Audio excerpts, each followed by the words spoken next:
नमस्कार दोस्तों। आज की हमारी क्लास बेरोजगारी एवं रोजगार टॉपिक पर होगी। तो चलिए शुरू करते हैं। सबसे पहले बेरोजगारी की परिभाषा देखते हैं।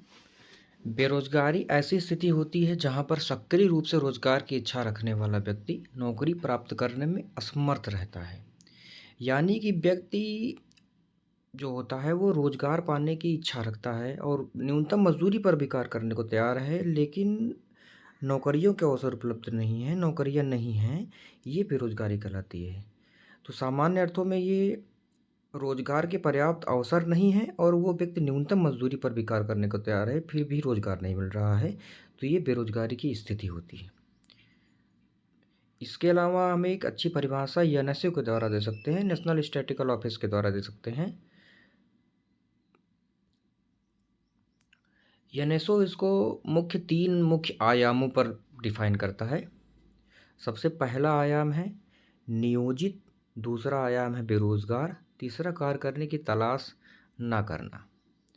तो इन तीनों को अलग अलग देखते हैं। नियोजित से तात्पर्य है जो वर्तमान में आर्थिक गतिविधियों में लगे हुए हैं, यानी कि वो रोजगार में लगे हुए हैं। ये रोजगार की एक परिभाषा हुई। दूसरा एक प्रकार होता है बेरोजगार। बेरोजगार कार्य करने की तलाश में है पर रोजगार नहीं है। तीसरे आयाम में हम देखेंगे कि कार्य करने की ना तो तलाश कर रहे हैं, ना ही जो है कार्य उपलब्ध है, यानी अवसर भी नहीं है और इच्छा भी नहीं है। ये तीसरा प्रकार हो गया। तो इस प्रकार से हम रोजगार की परिभाषा एनएसओ के द्वारा दे सकते हैं, जिसमें वो मुख्य तीन आयामों को परिभाषित करता है। तो बेरोजगारी की सामान्य सी परिभाषा रही। इसके अलावा अब हम आगे बेरोजगारी के प्रकार की चर्चा करते हैं। बेरोजगारी के कई प्रकार होते हैं, जिसमें कि सबसे पहला प्रकार है ऐच्छिक बेरोजगारी। ऐच्छिक बेरोजगारी से तात्पर्य है व्यक्ति अपनी इच्छा से कार्य करने को तैयार नहीं है, तो वह ऐच्छिक बेरोजगार कहलाता है। यानी उसे कार्य करने की इच्छा ही नहीं होती है, तो वह ऐच्छिक बेरोजगार है। ये सामान्यतः भारत में काफ़ी देखा जाता है, आप सब इससे परिचित हैं, जिसमें कि भिखारी वगैरह ये सब ऐच्छिक बेरोजगार में आते हैं। अब अनैच्छिक बेरोजगार देखते हैं कि व्यक्ति न्यूनतम वेतन पर भी कार्य करने को तैयार है, फिर भी कार्य नहीं मिल रहा है। नहीं मिल रहा है, न्यूनतम वेज पर, मिनिमम वेज पर काम करने को तैयार है, फिर भी काम नहीं मिल रहा है, तो अनैच्छिक बेरोजगार कहलाएंगे। अगला प्रकार है चक्रीय बेरोजगारी।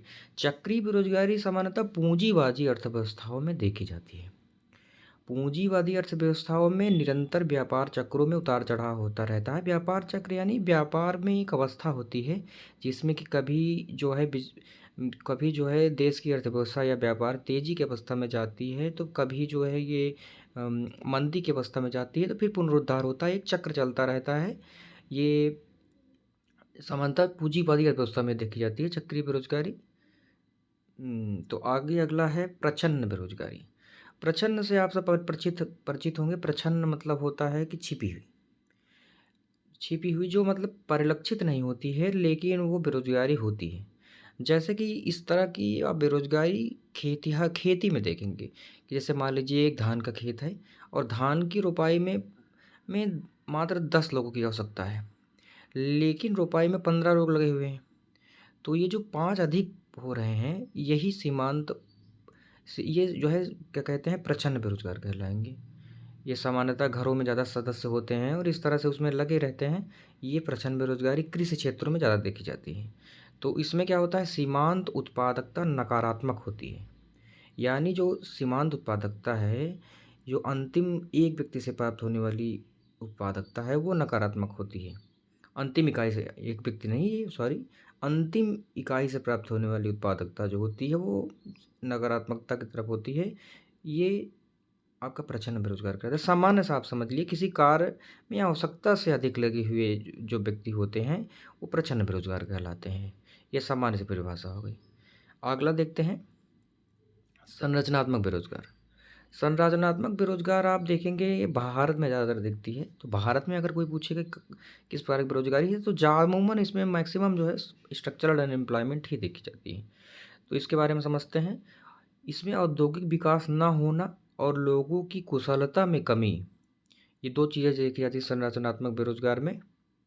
और ये ज़्यादातर अल्प विकसित देशों में, अंडर डेवलप्ड कंट्रीज में देखी जाती है। इसका संबंध पूर्ति पक्ष से होता है। और इसके लिए इसको मैं एक और अच्छे उदाहरण से समझ सकते हैं कि जैसे कि अर्थव्यवस्था की संरचना में परिवर्तन, क्योंकि यार देश पूरी तरह विकसित नहीं होता है। जब विकसित नहीं होता है तो विकास की ओर अग्रसर होता है, तो निरंतर उसमें परिवर्तन होते रहते हैं। तो संरचनात्मक परिवर्तन, जैसे कि मान लीजिए कि ऐसा समझिए कि अचानक से ऐसा कह दिया जाए कि सभी टीचर जो कंप्यूटर का ज्ञान नहीं रखते हैं, वो नौकरी से निकाल दिए जाएंगे। तो वो जो टीचर जो नौकरी से निकाल दिए, वो संरचनात्मक बेरोजगार कहलाएंगे। यानी वो संरचना में कुछ चेंज हो गया, कुछ तकनीकी परिवर्तन हो गया, इस कारण से संरचनात्मक बेरोजगारी कहलाएंगे। तो ये इसका संबंध औद्योगिकरण कम होना और लोगों की दक्षता में कमी, कुशलता में कमी ही मुख्य कारण होती है। अगला कारण है घर्षणात्मक बेरोजगारी। घर्षणात्मक बेरोजगारी मतलब होता है वर्तमान रोजगार को छोड़ करके अन्य रोजगार की तलाश में होते हैं घर्षणात्मक बेरोजगार। ये मल्टीनेशनल कॉरपोरेशन से लेकर के ये ज़्यादातर प्राइवेट सेक्टर में देखा जाता है। तो जो असंगठित क्षेत्रों में लगे होते हैं, ये घर्षणात्मक बेरोजगारी। तो बेरोजगारी के प्रकार ये हो गए। अब हम एक सामान्य सा अंतर समझ लेते हैं जो कि बहुत आवश्यक है। मान लीजिए कभी अब आपको विकसित और विकासशील दोनों परिप्रेक्ष्य अलग अलग परिप्रेक्ष्य में दे देता है बेरोजगारी। तो विकसित देशों में सामान्यतः जो बेरोजगारी होती है वो मांग की कमी तथा चक्रीय परिवर्तन, जो मैंने अभी नहीं बताया था कि व्यापार चक्र में उतार चढ़ाव से होता है, वो और मांग की कमी से होता है। जबकि विकासशील देशों में जो बेरोजगारी होती है उत्पादन क्षमता में कमी और अस्थायी एवं चिरकालिक होती है, क्योंकि देश अपने संसाधनों का पूर्ण दोहन नहीं कर पाया होता है, इसलिए उत्पादन क्षमता में कमी होती है और अस्थायी एवं चिरकालिक चलती है, क्योंकि देश आर्थिक विकास की अवस्था में नहीं होता है। तो ये बेरोजगारी विकासशील देशों में देखी जाती है, जैसे भारत में। तो अब देखिए इतना हमने समझ लिया, तो हम बेरोजगारी के कारण देख लेते हैं। मान लीजिए कभी बेरोजगारी के कारण कहे तो बेरोजगारी के कारण को इस तरह हम फ्लो चार्ट में दिखा सकते हैं। तो इसको समझते हैं। सबसे पहला कारण है जनसंख्या में वृद्धि, ओवर पॉपुलेशन। जग जाहिर है, आप देख ही रहे हैं भारत में किस तरह से अधिक जनसंख्या होगी तो रोजगार के जो अवसर हैं वो पर्याप्त नहीं होंगे, कम पड़ जाएंगे, जिसके कारण से जो है बेरोजगारी होगी। और ओवर पॉपुलेशन का एक बहुत बड़ा कारण है स्किल। अब ये ओवर पॉपुलेशन है तो ओवर पॉपुलेशन स्किल को भी आप लिंक करके ही समझ लीजिए कि कौशल विकास का अभाव। अब जनसंख्या में अगर कौशल विकास होगी तो जो जनसंख्या वो ओवर पॉपुलेशन है वो जनसंख्या लाभ की अवस्था बन जाएगी, और जनसंख्या लाभ की अवस्था हो जाएगी तो वो फॉरेन में भी काम कर सकती है, यहाँ पे भी क्योंकि देश का पर्याप्त दोहन, वो संसाधनों का अनुकूलतम दोहन, पूर्ण दोहन तो हुआ नहीं है अभी भारत जैसे देशों में, सामान्य सी बात है। और कौशल विकास जब हो जाएगा तो संसाधनों का उचित ऑप्टिमम यूटिलाइजेशन होने लगेगा, जिसके कारण से देश विकास की अवस्था में अग्रसर होगा। तो ये जनसंख्या वृद्धि को कौशल विकास से आप दोनों चीज़ें को जोड़ करके देख सकते हैं। तो एक जनसंख्या वृद्धि का होना, दूसरा कौशल विकास का अभाव, एक दो मुख्य कारण हो सकते हैं। तीसरा कारण है कि अपर्याप्त आधारभूत ढांचा। अब देखिए जब आधारभूत ढांचा इंफ्रास्ट्रक्चर ही नहीं होगा, जब देश के पास बिजली पानी सड़क इस तरह की चीज़ें मजबूत नहीं होंगी तो आर्थिक विकास नहीं होगा। अब आर्थिक विकास नहीं होगा तो फिर रोजगार के पर्याप्त अवसर नहीं होंगे, रोजगार के पर्याप्त अवसर नहीं होंगे तो बेरोजगारी होगी। ये तीन कारण हमने समझ लिया। धीमा औद्योगिक विकास।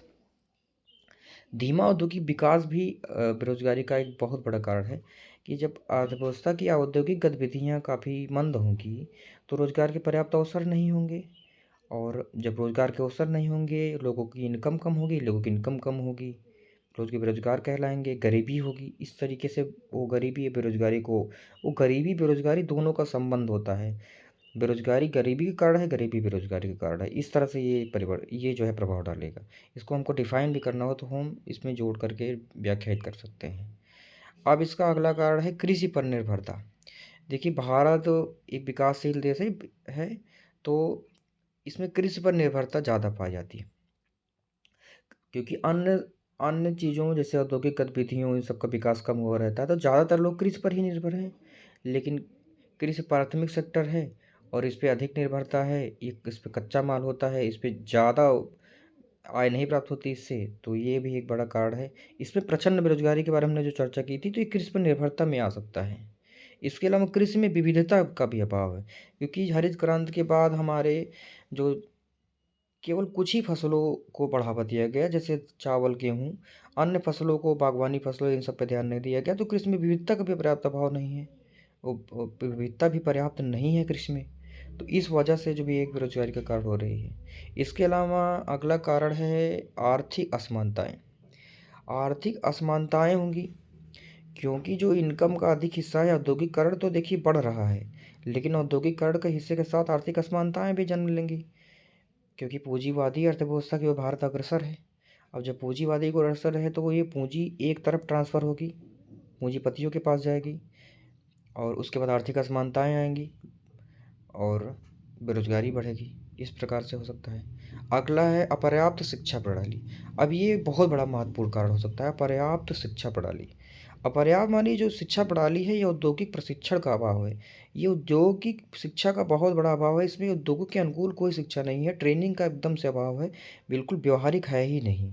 ये परंपरागत शिक्षा बनी हुई है, आज भी वही पुरानी जड़ तक मानसिकता लेते हुए। इसके कारण से जो है बेरोजगारी होती है, क्योंकि लोग, अब देखिए, लोग जो है, जैसे आप देखेंगे बीटेक कर लेते हैं और या कोई भी इस तरह की डिग्री ले लेते हैं, लेकिन वो सिर्फ डिग्री लेते हैं, उनके पास पर्याप्त स्किल नहीं होती है, ट्रेनिंग नहीं होती है। इसी तरह की अपर्याप्त शिक्षा प्रणाली है जो बेरोजगारी के कारण बनती है। अगला कारण है कुटीर उद्योगों का पतन। गांधी जी ने भी कहा था कि भारत की आत्मा कुटीर, लघु एवं कुटीर उद्योगों में बसती है। तो कुटीर उद्योग क्या करता है कि आय का विकेंद्रीकरण करता है। आय का विकेंद्रीकरण करता है तो कुटीर उद्योगों से काफ़ी लाभ होता है, क्योंकि इनकम डिस्ट्रीब्यूशन अच्छा होता है। जबकि बड़े उद्योगों का जब विकास होगा, बड़े उद्योगों का जब विकास होगा, तो आय जो होगी वो एक तरफा जाएगी, वो पूंजीपतियों के हाथों में जाएगी। लेकिन कुटीर उद्योगों का विकास होगा तो आय का डिस्ट्रीब्यूशन होगा स्थानीय स्तर पर। इस प्रकार से एक बेरोजगारी को दूर करने का काफ़ी बढ़िया उपाय है ये। तो ये हमने उपाय देख लिए, कारण देख मेनली हमने क्या देख ली, बेरोजगारी का कारण देख लिया, उपाय भी हल्का फुल्का उसमें अब मैंने डिफाइन कर दिया। अब देखिए उपाय को सही से समझ लेते हैं कि क्या क्या उपाय हो सकते हैं बेरोजगारी के दूर करने के। सबसे पहला यहीं से शुरू करते हैं, कुटीर लघु उद्योगों से। एमएसएमई का विकास, micro small and medium enterprises जो है, इसके विकास से रोजगार के पर्याप्त अवसर सृजित होंगे। इसको देख लीजिए। नए अवसरों का सृजन करना चाहिए। जैसे मैंने अभी कृषि में विविधता का अभाव बताया था, तो कृषि में विविधता, क्योंकि कृषि बहुत सामान्य सी फसलों पर, धान गेहूँ पर टिका हुआ है। अन्य भी फसलें होंगी, बागवानी फसलें होंगी, वाणिज्यिक कृषि होगा, तो उससे क्या होगा कि रोजगार के नए अवसर होंगे। या इंडस्ट्रियलाइजेशन थोड़ा सा बढ़ाएंगे, हम एफडीआई को अधिक से अधिक प्रमोट करेंगे, अन्य रोजगार के अवसर भी सृजित करेंगे, टूरिज्म से लेकर सारी चीज़ें करेंगे, तो इस तरीके से क्या होगा, बेरोजगारी दूर होगी। अगला है आर्थिक विकास को बढ़ावा देना। आर्थिक विकास को बढ़ावा देना तो काफ़ी ज़रूरी है। जैसे गवर्नमेंट इसमें क्या करती है, आर्थिक विकास के लिए गवर्नमेंट को एक्सपेंडिचर बढ़ाना होगा, एक्सपेंडिचर बढ़ाना होगा, इन्वेस्टमेंट बढ़ाना होगा, और इसके अलावा टेक्नोलॉजी बढ़ाना होगा। इस तरह के काम करेगी तो इससे क्या होगा कि देश आर्थिक विकास प्राप्त करेगा, आर्थिक विकास की ओर अग्रसर होगा, तो पर्याप्त रोजगार के अवसर होंगे, बेरोजगारी दूर होगी। जैसे इसमें गवर्नमेंट ने कुछ इनिशिएटिव भी चलाए, जैसे कि ये मनरेगा हो गया, स्टार्टअप कार्यक्रम हो गया। इस तरह के कार्यक्रम आर्थिक विकास के, दीनदयाल उपाध्याय एक योजना आई थी, और इस तरह के योजनाएं जो है आर्थिक विकास को बढ़ावा देने के लिए की गई है। अगला है कौशल योग्यता सुधार। ये तो बहुत ही ज़रूरी है, कौशल योग्यता सुधार। स्किल डेवलपमेंट प्रोग्राम भी इसके लिए चलाया जा रहा है। तो इसके परिप्रेक्ष्य में भी गवर्नमेंट का अच्छा इनिशिएटिव है। तो स्किल के लिए आप समझ ही रहे हैं किस प्रकार से जनसांख्यिकीय लाभ प्राप्त करना है तो कौशल बढ़ाना ही होगा। कौशल बढ़ेगा तभी जो है वो संरचनात्मक बेरोजगारी दूर होगी। अब महिला की भागीदारी, अब देखिए महिलाओं की भागीदारी भी बहुत ज़रूरी है।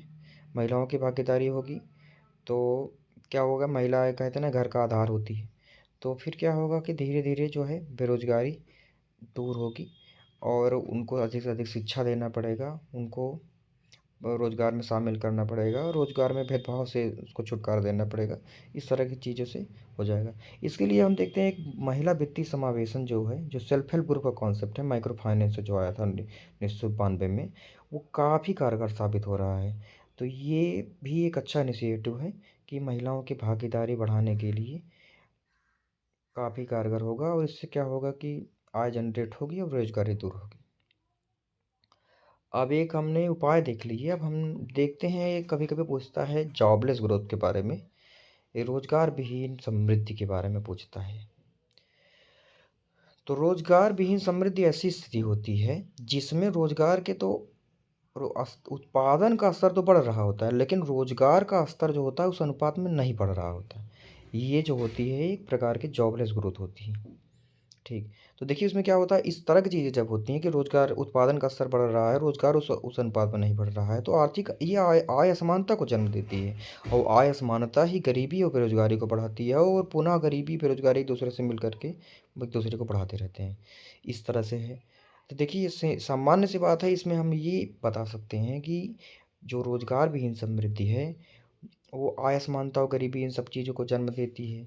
यानी ये आर्थिक विकास, एक तरफ उत्पादन तो बढ़ रहा है, आर्थिक समृद्धि बढ़ रही है, लेकिन रोजगार और इन सब के अवसर कम बढ़ रहे हैं। तो इसके बारे में हम निष्कर्ष में भी यही यही चीज़ दिखा सकते हैं कि आर्थिक समृद्धि तभी अर्थपूर्ण होती है जब रोजगार के अवसरों में भारी वृद्धि हो। बहुत ध्यान देने वाली बात है कि आर्थिक समृद्धि अर्थ का उद्देश्य तभी पूरा होगा जब रोजगार के पर्याप्त अवसर सृजित हों। ऐसा नहीं है कि आर्थिक समृद्धि हो और आय आय इनकम जो है एक तरफा जाए, वो औद्योगिकरण जाए, वो पूंजी पूंजी जो है पूंजीवाद बने, वो जो है करोड़पतियों के हाथों में इनकम जाए, तो वो फिर एक अच्छा विकास नहीं कहलाएगा, वो निष्ठुर बेरोजगार को रोज वो समृद्धि कहलाएगी, रोजगार विहीन समृद्धि कहलाएगी। क्योंकि जैसे कि जब आर्थिक समृद्धि में रोजगार के अवसर नहीं बढ़ेंगे तो निर्धनता घटेगी, तो निर्धनता बढ़ेगी, तो इसमें निर्धनता घटनी चाहिए। सबसे मुख्य उद्देश्य है कि आर्थिक समृद्धि अर्थपूर्ण तभी है जब रोजगार के अवसर में वृद्धि हो। और क्यों अर्थपूर्ण, क्यों इसका उद्देश्य है, क्योंकि इससे निर्धनता घटती है रोजगार के अवसरों से। तो इस प्रकार से हम रोजगार विहीन समृद्धि के बारे में लिख सकते हैं। तो जैसे अगर प्रश्न पूछ ले कि रोजगार विहीन समृद्धि क्या है, इसको दूर करने के उपाय बताइए, तो उपाय सारे वही होंगे रोजगार विहीन में, बस उसमें जो है बेरोजगारी के मुख्य विषय रहेगा, और उसके साथ हम गरीबी भी थोड़ा दिखा करके, और ये सारे ये भी उपाय मैंने बता दिया कि निर्धनता घटनी चाहिए, असमानता घटनी चाहिए, गरीबी बेरोजगारी, महिला भागीदारी, वित्तीय समर्थन, सेम उपाय होंगे। बस इसमें ही आपको यहाँ ये दिखा देना है जॉबलेस ग्रोथ के बारे में। तो इस तरह से हमने रोजगार के बारे में समझा, और हम अब कंक्लूजन में थोड़ा देख लेते हैं कि इसमें कंक्लूजन में हम कुछ क्या डाल सकते हैं क्या। कंक्लूजन में देखिए बहुत सामान्य सी चीज़ है, क्योंकि देखिए भारत अभी भी जो है जनसांख्यिकीय लाभांश की स्थिति में है। भारत भारत जो है वो जनसांख्यिकीय लाभांश की स्थिति में है। तो जनसांख्यिकीय लाभांश की क्षमता को बढ़ाना होगा, यानी 15 से 64 वर्ष के युवा जो हैं उनकी संख्या का बहुत ज़्यादा है भारत में, सबसे ज़्यादा है विश्व में। तो इस जनसांख्यिकीय लाभांश को प्राप्त करने के लिए स्किल को बढ़ाना होगा। रघुराम राजन का भी अर्थशास्त्री रघुराम राजन का भी कहना है कि भारत जो है जनसांख्यिकीय लाभांश की स्थिति में है, लेकिन अगर इसको पर्याप्त स्किल नहीं दिया गया तो फिर ये पॉपुलेशन बॉम्ब के रूप में फूटेगा। इस वजह से जो है हमको स्किल पर काफ़ी काम करना पड़ेगा, स्किल डेवलपमेंट, और ये रोजगार उन्मुख शिक्षा और औद्योगिक प्रणाली वाली शिक्षा को बढ़ाना होगा। जिसके बाद ये है जो जनसंख्या है, जो ओवर पॉपुलेशन है, वो जनसंख्या लाभांश की स्थिति में तब्दील होगा, और जिससे जो है बेरोजगारी दूर होगी और देश का आर्थिक विकास होगा। और हमारे प्रधानमंत्री माननीय नरेंद्र मोदी का भी कहना था, उन्होंने एक भाषण में ये कहा था कि हमारा उद्देश्य जॉब सीकर से जॉब क्रिएटर बनाना है। जैसे कि कार्य खोजने वाले, जॉब सीकर यानी कार्य खोजने वाले से कार्य देने वाला बनाना है। यानी हमको सिर्फ नौकरी पाने वाला व्यक्ति नहीं तैयार करना है, हमको नौकरी देने वाला व्यक्ति तैयार करना है, यानी स्टार्टअप बढ़ाना है इस तरह के। यानी स्वयं जो यहाँ का जो ह्यूमन पावर है उसको हम, जो ह्यूमन पावर है हमको जॉब सीकर से जॉब क्रिएटर बनाएंगे, उसको हम एंटरप्रेन्योर बनाएंगे। जो हमारा ह्यूमन पावर है उसको हम एंटरप्रेन्योर बनाएंगे। तो क्या होगा, वो जॉब क्रिएटर होगा, जॉब क्रिएटर होगा, जब जॉब देने वाला बनेगा तो ये अधिक से अधिक विकास होगा, अधिक से अधिक, ये अधिक से अधिक एम्प्लॉयमेंट जनरेट करेगा ये जॉब क्रिएटर। तो ये एक बहुत अच्छा निष्कर्ष हम लिख सकते हैं कि हमारा उद्देश्य जॉब सीकर से जॉब क्रिएटर की तरफ होना चाहिए। तो इस प्रकार से हमने बेरोज़गारी का टॉपिक कंप्लीट किया और बेरोज़गारी के सारे डायमेंशन को देखे। तो देखिए यू मेंस कोई भी हो, चाहे यूपी पीसीएस मेंस हो, उत्तराखंड हो या यूपीएससी हो या बीपीएससी हो, सारे मेंस में आपको जो टॉपिक का उद्देश्य है वो इस तरह से ही पूरा होता है। तो ये टॉपिक में क्या है, वो डायमेंशन होते हैं बहुत सारे, जैसे कि वो चीज़ क्या है, यानी कि जैसे कि पूछ लिया कि रोज़गार क्या है। अब बेरोज़गारी क्या है, मान लीजिए पूछ लिया।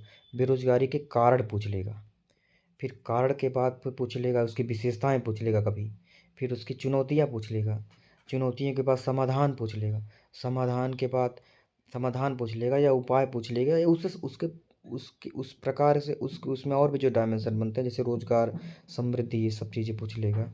तो सारे जितने भी टॉपिक हैं उनका अगर आप डिकोड करेंगे तो इसी तरह की चीज़ें आएंगी कि अधिक से अधिक जो है कितने टॉपिक को डायमेंशन में आपको देखना पड़ेगा कि कितने डायमेंशन बन सकते हैं। अगर आप इस प्रकार से तैयारी करेंगे डायमेंशन चीज़ों को तोड़ तोड़ करके, तो आपका कभी मेंस में कोई भी प्रश्न नहीं रुकेगा और काफ़ी अच्छे से आप उसको डिफाइन कर देंगे।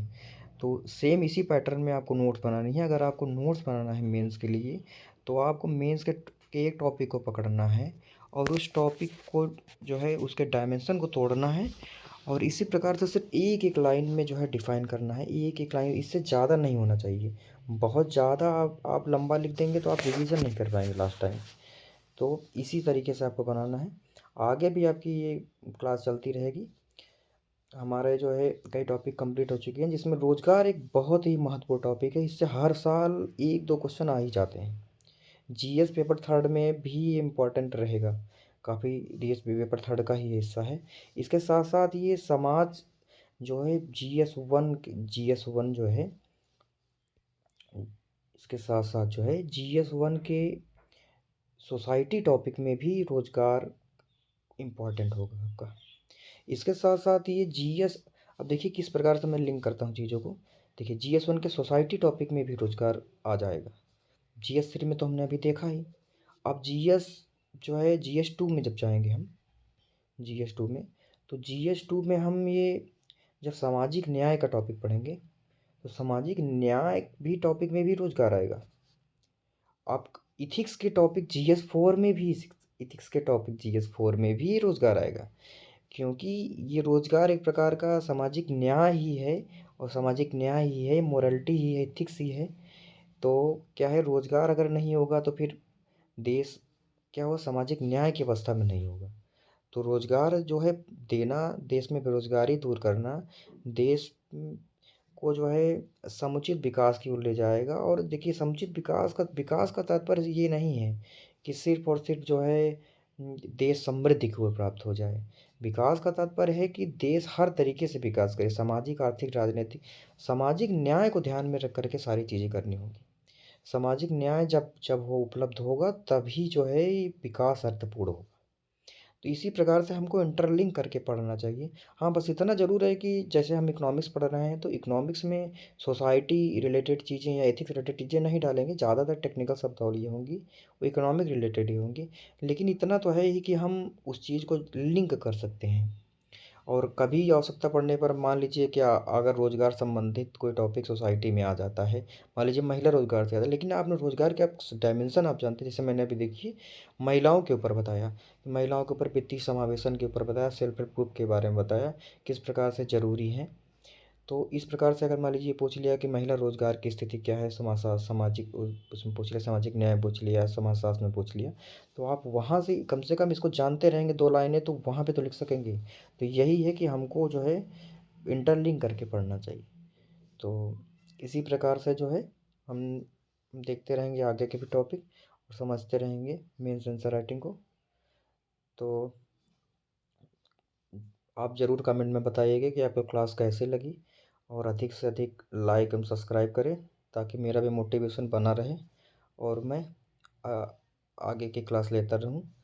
तो मैं आप इतना आपको गारंटी दे सकता हूं कि जीएस थ्री इकोनॉमिक्स से लेकर के जीएस वन से लेकर के जीएस फोर तक की कोई भी ऐसा टॉपिक नहीं है जिसको मैं ना पढ़ाऊँ। सारी की इसी तरह की क्लास चलेंगी और मैं आपका सारा सिलेबस कंप्लीट कराऊंगा। इसके बाद प्री के लिए भी मैं कोशिश करूंगा पढ़ाने के लिए। तो मेरा वीडियो अधिक से अधिक लाइक एवं सब्सक्राइब करें। तो चलिए इस क्लास को यहीं पर समाप्त करते हैं। धन्यवाद।